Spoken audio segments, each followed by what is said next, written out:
सम्मान्य राहुल गांधी जी और मंच पर बैठे हुए जयराम रमेश जी, वेणुगोपाल जी और मेरे मीडिया के सारे दोस्तों, मैं आपके सामने चंद बातें रखूंगा। उसके बाद में राहुल गांधी जी आपको आप संबोधित करेंगे, उनकी बात भी आप सुनेंगे। तो आज की जो CWC की मीटिंग हुई, ये मीटिंग में हमने ये शपथ ग्रहण किया कि मनरेगा योजना को प्रमुख बिंदु बनाकर सारे देश में एक बहुत बड़ा आंदोलन करने का निर्णय लिया और उस जो शपथ विधि में हमने 5 बिंदुओं पर अपनी बात रखी कि मैं पूरा पढ़ने से ये अच्छा होगा कि आपको सर्कुलेट किया जाएगा, तो ये अच्छा होगा। हम शपथ लेते हैं कि भारतीय राष्ट्रीय कांग्रेस पार्टी अग्रणी भूमिका लेते हुए 5 जनवरी से मनरेगा बचाओ अभियान की शुरुआत करेगी। महात्मा गांधी राष्ट्रीय ग्रामीण रोजगार गारंटी अधिनियम मनरेगा का हर हाल में रक्षा करेंगे। मनरेगा कोई योजना नहीं, बल्कि भारत के संविधान से मिला काम का अधिकार है। हम ये संकल्प लेते हैं कि ग्रामीण मजदूर के सम्मान, रोजगार, मजदूरी और समय पर भुगतान के अधिकार के लिए एकजुट होकर संघर्ष करेंगे और मांग आधारित योजना और ग्राम सभा के अधिकार की रक्षा हम लोग करेंगे। हम ये भी शपथ लेते हैं कि मनरेगा से गांधी जी का नाम मिटाने और मजदूर के अधिकार को खैरात में बदलने की हर साजिश का लोकतांत्रिक विरोध करेंगे। संविधान और लोकतंत्र पर भरोसा रखते हुए हम मनरेगा बचाने, मजदूर के अधिकार बचाने और गांव-गांव अपनी आवाज़ बुलंद करने का संकल्प हम लेते हैं। इसी के साथ हमने जय संविधान जय हिंद का नारा लगाते हुए इसको हम सभी ने स्वीकार किया।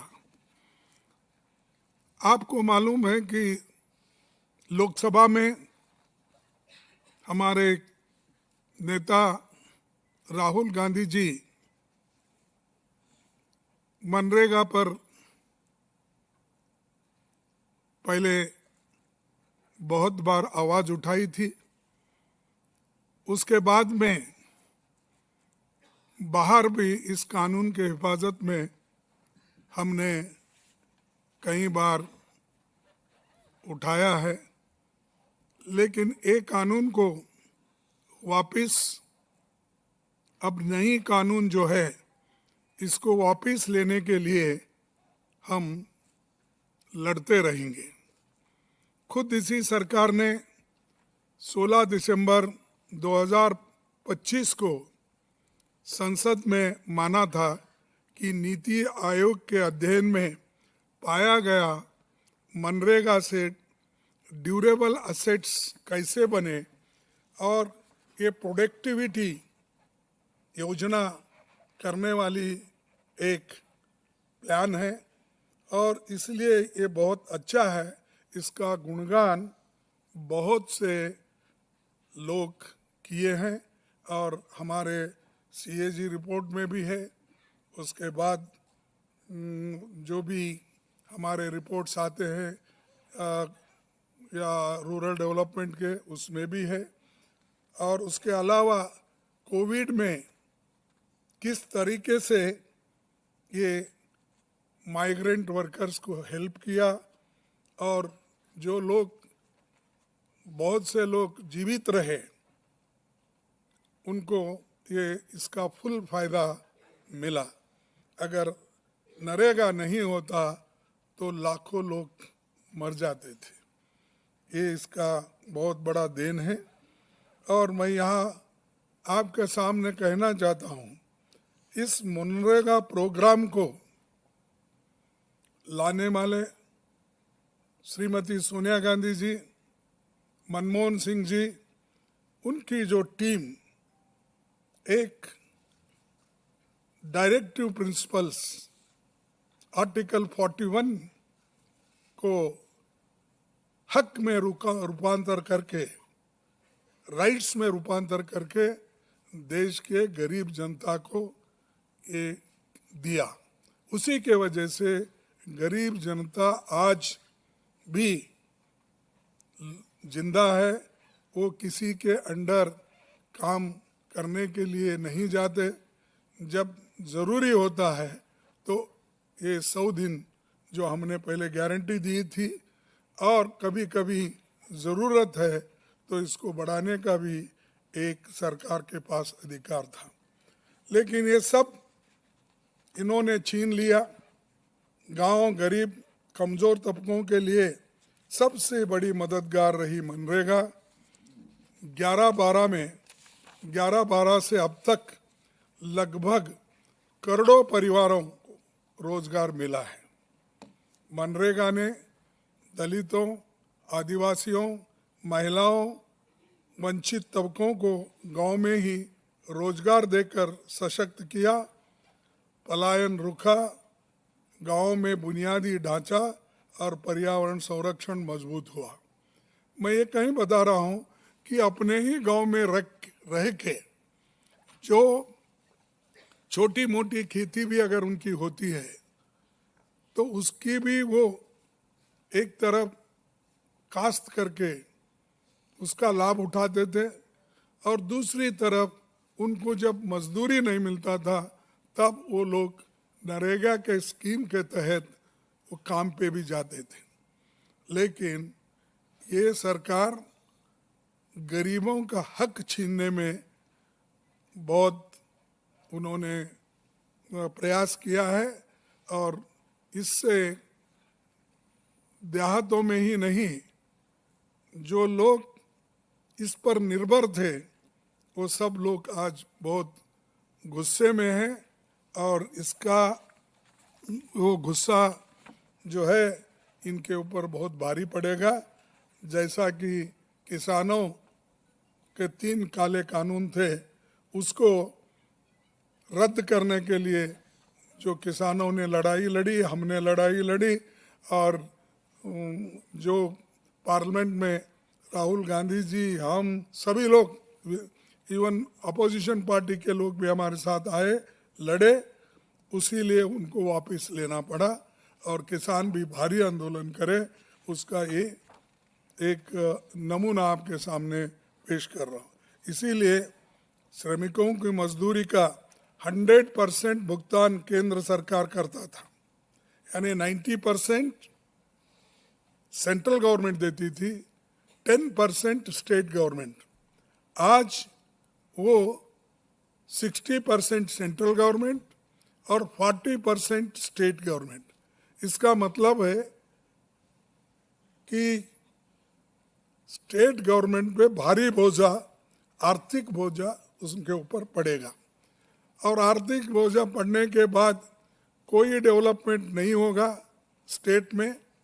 और ये एक तरफा निर्णय लिया गया है, ना वो स्टेट गवर्नमेंट को पूछे, ना लोगों को पूछे, ना स्टेक होल्डर से पूछे, ना और जो इससे बुरी हालत में रहने वाले लोगों का भी, यानी पंचायत के मेंबर्स या तालुका या जिला पंचायत, किसको भी उन्होंने विश्वास में लेके एक कानून नहीं लाया। सिर्फ गरीबों को कुचलने के लिए और उनको दबाने के लिए ये कानून लाया गया है। इसीलिए हम इसका पुरजोर खिलाफ करेंगे, विरोध करेंगे और इसके बारे में हम लड़ते रहेंगे। सड़क पे भी लड़ेंगे, आने वाले दिन में पार्लियामेंट में भी लड़ेंगे। ये हम इरादा करके आज CWC में हमने निर्णय लिया है। और जब भारत दुनिया की चौथी सबसे बड़ी अर्थव्यवस्था बन चुका है उनके कहने के मुताबिक, तो केंद्र सरकार ने मनरेगा जैसी योजना को तबाह क्यों किया? आपके पास इतने पैसे हैं, अरे बैंक से उठा उठा के अमीर लोग लूट रहे हैं। और जैसा कि अदानी, अंबानी, बहुत से लोग, इतने लोग हैं, जितना चाहे वो उतना बैंक से लोन लेते हैं, डुबाते हैं, फिर दूसरे का जाते हैं। तो इतने पैसे बैंक से वो निकाल के उनको दे रहे हैं। क्या मजदूरों के लिए आपके पास 30% और उनको देने का आपके पास पैसे नहीं थे? हिम्मत नहीं है आपकी? तो इसका मतलब ये है कि वो गरीबों के तरफदारी नहीं करते, वो सिर्फ अमीर लोगों के साथ है। और अमीर लोगों के साथ रहने वाला वो कभी गरीब का साथ नहीं देगा। इसीलिए गरीबों की बाजू हम लेकर लड़ रहे हैं और लड़ते रहेंगे।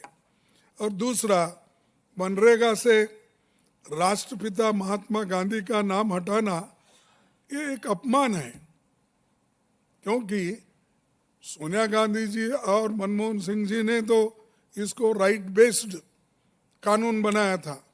तुमने तो सिर्फ नाम बदलने का शुरू किए हैं।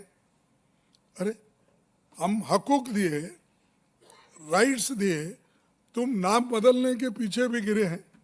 सिर्फ गांधी फैमिली के नाम ही नहीं, वो महात्मा गांधी को भी उनका नाम भी पसंद नहीं है, क्योंकि मोहनदास करमचंद गांधी, उनका भी गांधी सरनेम है।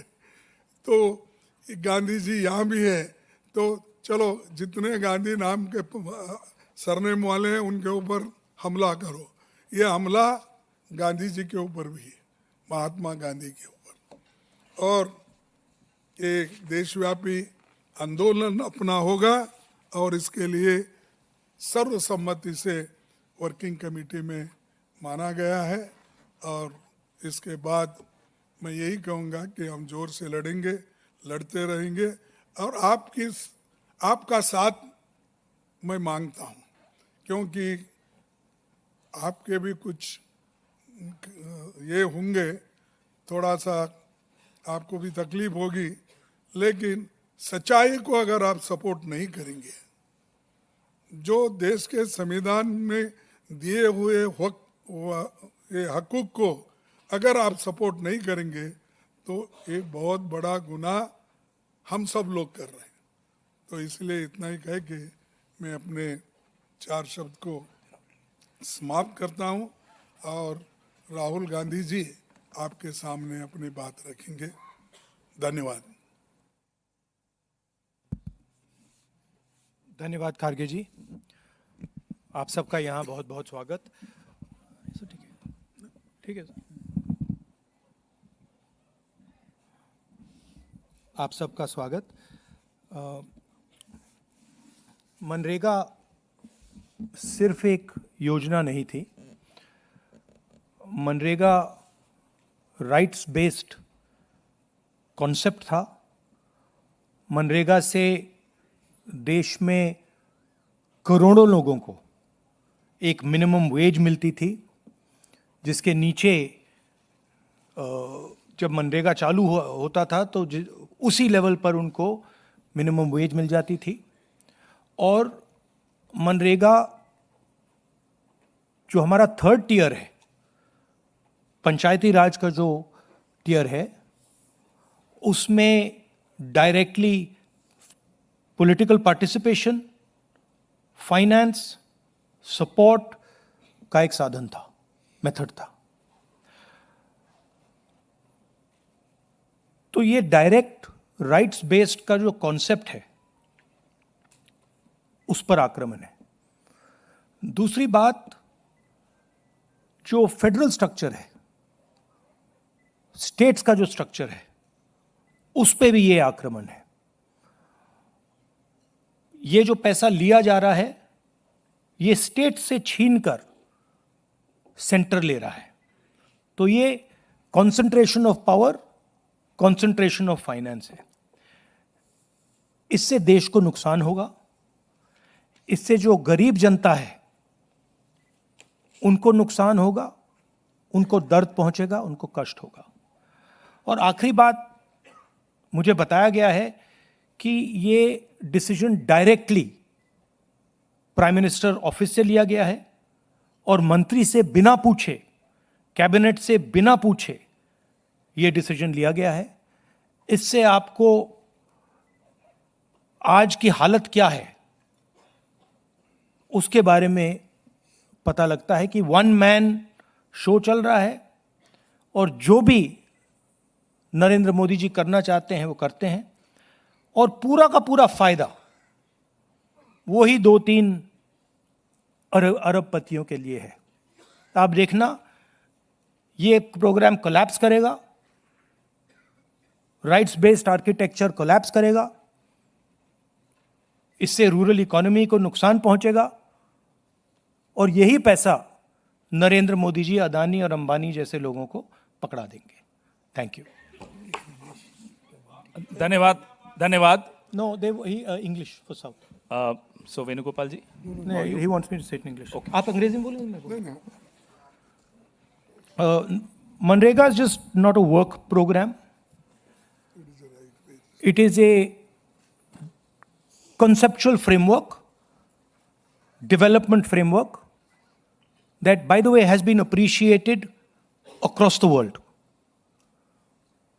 Kharge ji mentioned that he visited 16 countries, and every single country where he went appreciated the fact that our government had come out with an entirely new development rights-based concept. This has been destroyed single-handedly by the Prime Minister without asking his cabinet, without studying the matter. This is an attack on the states of India because they are simply taking away money that belongs to the state, decision-making power that belongs to the state. This is an attack on the infrastructure of those states because NREGA used to build infrastructure. And this is the decimation of Indian labor because Manrega used to guarantee a minimum floor below which Indian labor could not go. So it is a devastating attack